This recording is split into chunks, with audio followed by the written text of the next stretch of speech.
नमस्कार। हमारे चैनल में आपका स्वागत है। मैं हूं रामचंद्र मौर्य। साथियों, आज ईद का दिन, अक्षय तृतीया और परशुराम जयंती का दिन, तीनों त्योहार को धूमधाम से मनाया जाना चाहिए था और लोगों ने मनाया भी। लेकिन सांप्रदायिक गतिविधियां और कर्फ्यू, आंसू गैस, लाठीचार्ज, पथराव, इसके बीच में मनाया गया, जो बहुत दुर्भाग्यपूर्ण है। जम्मू कश्मीर के अनंतनाग में पत्थरबाजी हुई।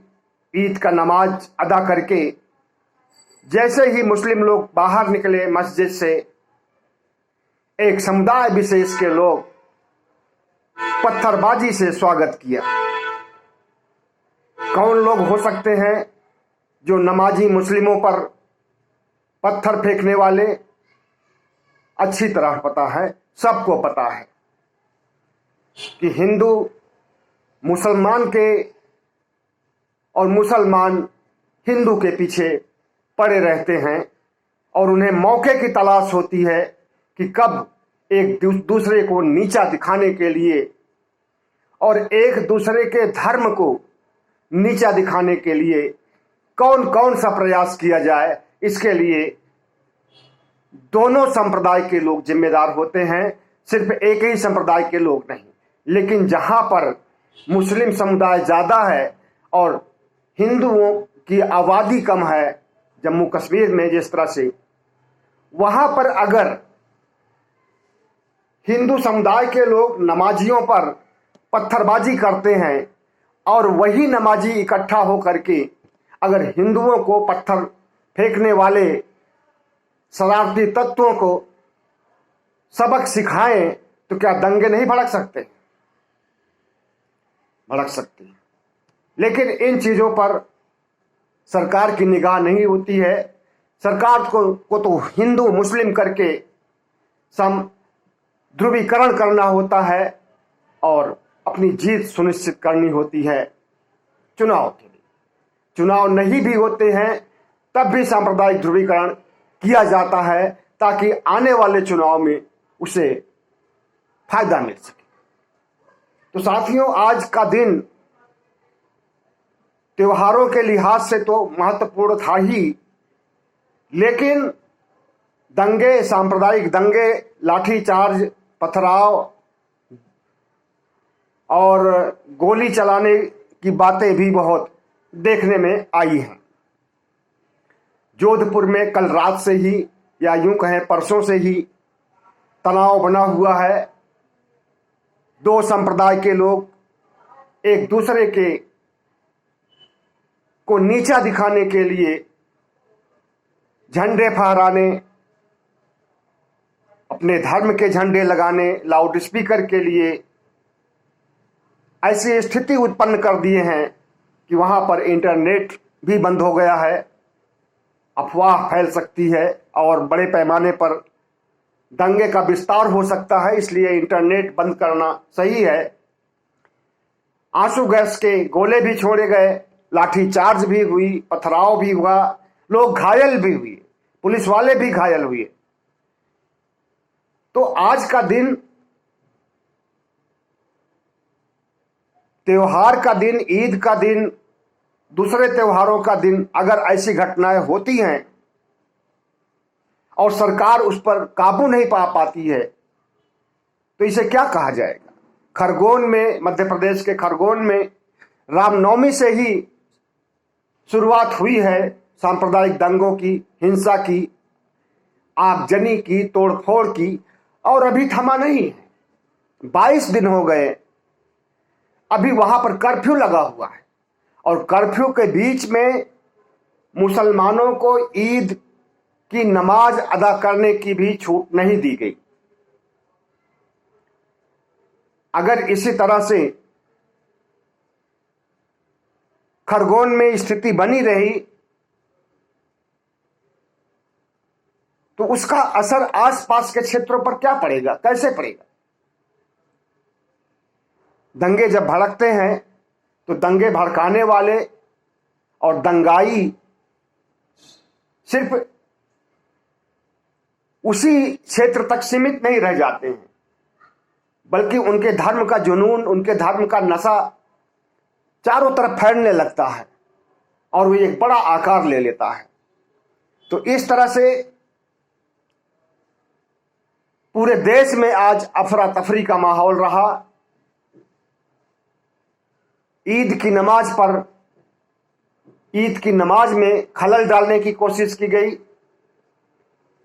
और जो शक्तियां सांप्रदायिक दंगे भड़का रही हैं, हिंदू राष्ट्र बनाने के लिए सांप्रदायिक ध्रुवीकरण कर रही हैं, हिंदू राष्ट्र बनाने के लिए धर्म संसद का आयोजन कर रही हैं और वहां पर जहर उगल रही हैं, वही शक्तियां बहुत ज्यादा सक्रिय हो गई हैं और वही लोग दंगे में शामिल होते हैं, धर्म संसद के अंदर जुबानी बोलते हैं और धर्म संसद के बाहर आने पर तलवार उठा लेते हैं। और तो और आज का दिन इसलिए भी महत्वपूर्ण है कि प्रधानमंत्री विदेश में हैं और विदेश में कूटनीति, राजनीति जो कर रहे हैं वो तो सही है। जिस काम से गए हैं, एक वैश्विक संबंध होना चाहिए, उसको मजबूत करने के लिए अगर वहां गए हैं तो वहां पर वर्तमान कांग्रेस की या पहले की कांग्रेस की या राजीव गांधी की आलोचना करने का क्या प्रश्न बनता है? लेकिन नहीं, वैश्विक स्तर पर वाहवाही सुनना चाहते हैं, मोदी मोदी मोदी मोदी के नारे सुनना चाहते हैं और प्रधानमंत्री जी अपनी उपलब्धियों का तो बखान कर रहे हैं, लेकिन जितनी नाकामयाबियां हैं उसका जिक्र कौन करेगा? ऐसी बात नहीं है कि वैश्विक स्तर पर प्रधानमंत्री की नाकामियों और प्रधानमंत्री की गलत नीतियों की जानकारी लोगों को नहीं है, लेकिन लोग बोल नहीं सकते हैं। और ऐसे माहौल पर जहां पर उनके भक्त, अंधभक्त इकट्ठा हैं और मोदी के भाषण से मंत्रमुग्ध हो करके मोदी मोदी के नारे लगा रहे हैं, सीटियां बजा रहे हैं, तो ऐसे माहौल में अगर राजीव गांधी को निशाना बनाया जाए और उनकी कही हुई बातों को वहां कोट किया जाए तो हम समझते हैं कि यह देश के लिए अच्छी बात नहीं है। अपने देश की बुराई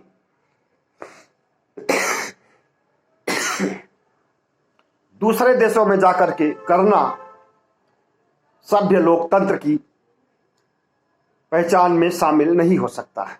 और सभ्य लोकतंत्र में सभ्य प्रधानमंत्री अपनी सभ्यता का जो परिचय दे रहे हैं, इससे दुनिया के देशों को पता चल जाएगा कि प्रधानमंत्री की सोच कैसी है, प्रधानमंत्री की नियति क्या है, प्रधानमंत्री का चरित्र क्या है और प्रधानमंत्री का चेहरा कैसा है। तो साथियों, यही प्रधानमंत्री हैं जो कभी विदेश गए थे तो इन्होंने अति उत्साह में आकर के कहा था कि हमें तो 600 करोड़ लोगों ने वोट देकर के जिताया है, जबकि इस देश की आबादी 130 करोड़ है, मान लीजिए 140 करोड़ भी है। 140 करोड़ को उन्होंने 600 करोड़ बता दिया और इस पर खूब जग हंसाई हुई थी पूरी दुनिया में कि जितनी आबादी है नहीं उसका कई गुना ज्यादा बता दिया। तो प्रधानमंत्री जी कभी कभी अतिरेक बातों की, अतिशयोक्ति बातों की या अपनी उपलब्धियों के रव में भूल जाते हैं कि वो क्या बोल रहे हैं, झूठ बोल रहे हैं, सही बोल रहे हैं। और इसी तरह से न सिर्फ विदेशों में बल्कि अपने देश में भी जब प्रधानमंत्री जी बोलने चढ़ते हैं मंच पर बोलने के लिए, तो वे भूल जाते हैं कि वे सही आंकड़े पेश कर रहे हैं या गलत आंकड़े पेश कर रहे हैं।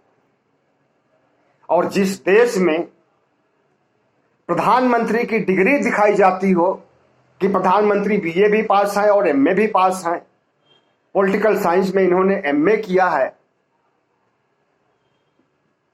तो उन्हें क्या कहा जा सकता है? कितनी योग्यता हो सकती है? और किसी प्रधानमंत्री को डिग्री दिखाने की क्या जरूरत है? आजादी के लगभग 75 साल हो गए, आज तक किसी प्रधानमंत्री ने अपनी डिग्री नहीं दिखाई। और अगर डिग्री की डिमांड की जाए तब भी डिग्री नहीं दिखानी चाहिए। लेकिन प्रधानमंत्री नरेंद्र मोदी इवेंट में हमेशा भरोसा करते हैं और अपनी पूरी लाइफ को ही इवेंट बना दिए हैं। जब मां से मिलने जाते हैं तो कैमरा आगे पीछे होना चाहिए, जब वे आम खाने की बात करते हैं तो उनके मुताबिक पत्रकार उनके आगे पीछे होने चाहिए। कि पत्रकार पूछता है कि आम को चूस के खाते हैं या काट के खाते हैं, और प्रधानमंत्री जी चटकारे लेकर के उसका जवाब का उत्तर देते हैं। राष्ट्रीय स्तर के मीडिया, जो कि उन्हीं का गोदी मीडिया के नाम से जाना जाता है, उसको भी इंटरव्यू देने के लिए प्रधानमंत्री की कुवत नहीं है। और इन 8 सालों में सिर्फ एक बार ऐसा अवसर आया था जब प्रधानमंत्री ने प्रेस को इंटरव्यू देने के लिए आए थे, लेकिन उसमें बोल रहे थे अमित शाह। और पहले से कुछ पत्रकारों को सेट किया गया था। पत्रकारों को जब सेट किया जाता है तो उनके पास सत्ता के द्वारा ही क्वेश्चन आंसर बना करके भेजा जाता है कि यही चीज पूछना है। तो गोदी मीडिया के लोगों ने उसी ढंग के सवाल किए थे।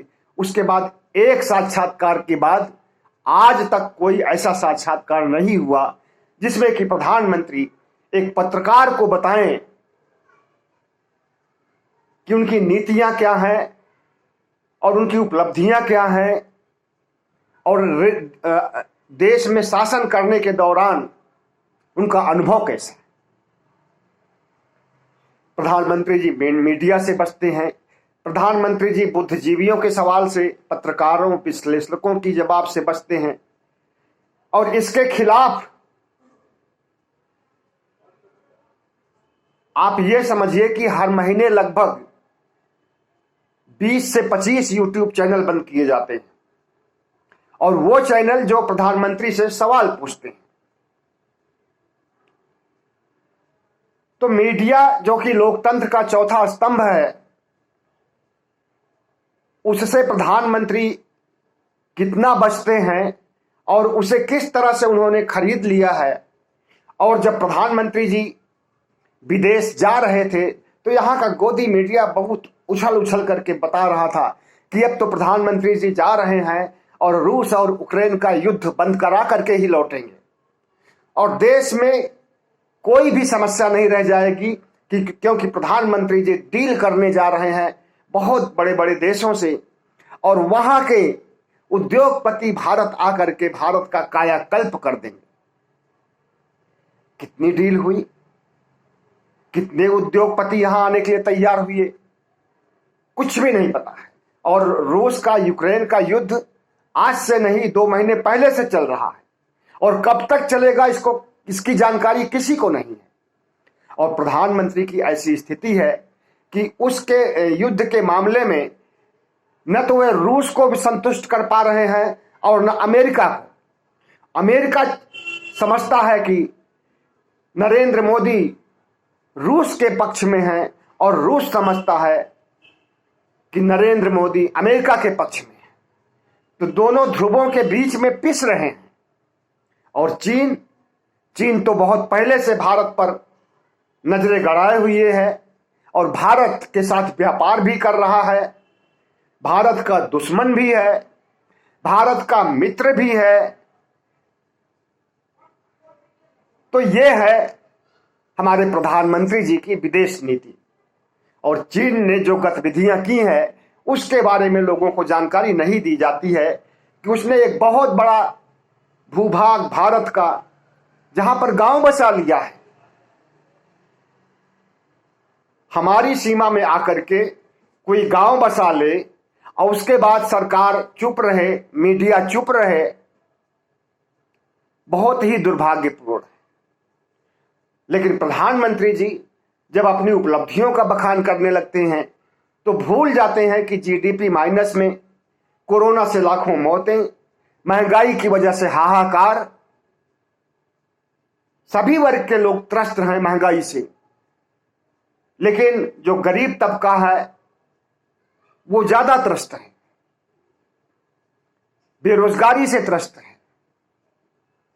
महामारी से तो थोड़ा राहत मिली हुई है, लेकिन कब महामारी का कहर फिर से टूट पड़े या चौथी लहर की भी संभावना जताई जा रही है। ऐसी खबरें आ रही हैं कि कोरोना के मामले बढ़ रहे हैं और कभी भी फिर से चौंकाने वाले नतीजे आने लगेंगे।